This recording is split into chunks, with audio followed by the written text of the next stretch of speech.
Nous allons voir maintenant les emphases. Les emphases servent à représenter un mot sur lequel on souhaite insister. Ça renforce la sémantique du texte. Ça renforce également le SEO, le référencement naturel de la page. Vous avez donc deux sortes d'emphases. Donc les emphases s'écrivent en général dans un paragraphe, au fil du texte. Donc c'est un élément inline. Donc là, je vais écrire « Je suis une emphase générique ». Donc vous en avez deux sortes. La première qui est l'EM, donc emphase générique. Voilà. Je n'oublie pas de fermer ma phrase avec un point. Donc vous allez voir, au début c'est un petit peu bizarre, un petit peu compliqué de saisir des balises à l'intérieur d'autres balises, sans forcément faire des retours de ligne, mais on s'y fait au fur et à mesure. Et vous avez donc la deuxième type d'emphase, donc qui est le strong. Donc je suis une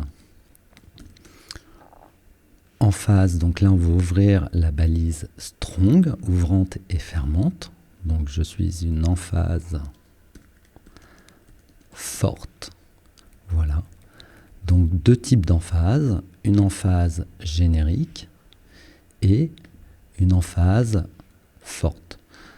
Représentée dans le navigateur comment? L'emphase générique est donc en italique et l'emphase forte est donc représentée en gras.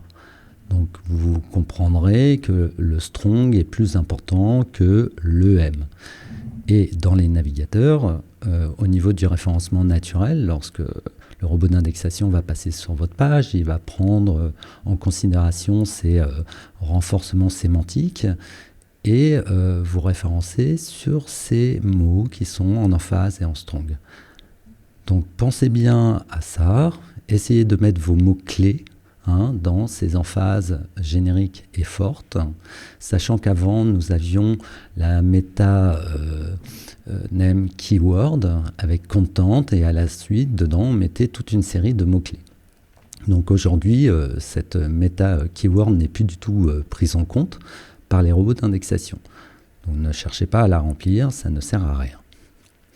À la différence, à ne pas confondre avec la balise I et la balise B. La balise I, par exemple, je suis un texte I en italique. Si j'enregistre, vous voyez bien que le rendu graphique est exactement la même chose et vous avez exactement la même chose pour le gras. Donc je suis un texte en gras. Donc là c'est la balise B pour bold. Et qui aura donc pour rendu du texte en gras. Voilà. Donc ces balises I et B, on ne les utilise plus concrètement dans nos documents HTML. Pourquoi? Parce que le W3C préconise que la mise en forme des textes, gras ou italique ou en gris ou en rouge, etc., doit se faire en CSS dans un fichier séparé. Là, qu'est-ce que nous venons de faire avec la balise I et B? C'est de la mise en forme graphique. Ça n'a aucune valeur sémantique ce que nous venons de faire. C'est pourquoi on ne l'utilise plus maintenant dans le code HTML. Vous verrez que la balise I peut servir à d'autres choses dorénavant. On va s'en servir pour charger des fonticônes, des choses comme ça, que nous verrons par la suite.